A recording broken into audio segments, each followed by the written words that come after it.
A computer program, otherwise known as software, is made up of ones and zeros.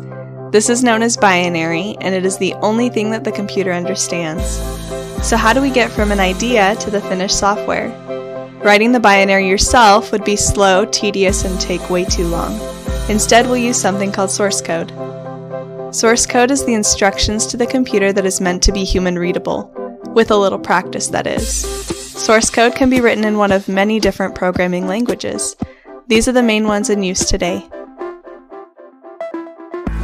Here's a very simple program written in a programming language called C++. This program simply displays the words "Hello World" to the computer screen. In order for the computer to actually run the program, the source code must be turned into binary. This process is called compiling. Once we have our ones and zeros, the computer can then run the program. If there are any mistakes in the source code, such as a misspelled word or missing punctuation mark, the compile will fail and you won't be able to run the software. Simple programs can be written by one developer in a reasonable amount of time. However, professional software may involve hundreds of developers and take a matter of years to complete. A large software project like this would be split up into hundreds or even thousands of files. Being able to collaborate is essential for their success. One concept that allows them to do so is called revision control. Here's how it works. All the source code for the software is stored on a server. Each developer stores a copy of these files on their machine. They can then make changes to one or more files and then submit those changes to the server when they are ready. The server stores a detailed list of what files were changed, what those changes were, and who submitted it.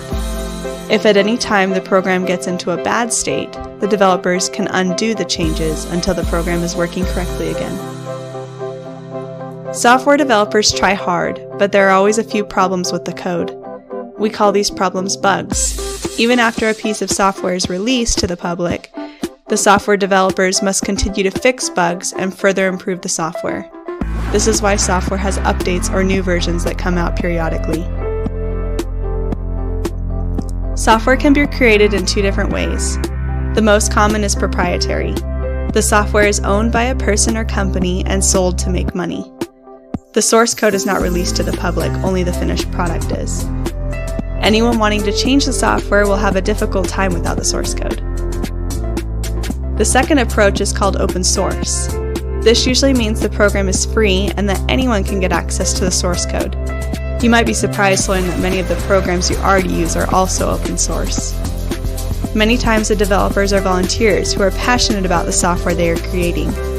Oftentimes they don't even get paid. The software may be free, but keep in mind that donations are rarely turned away.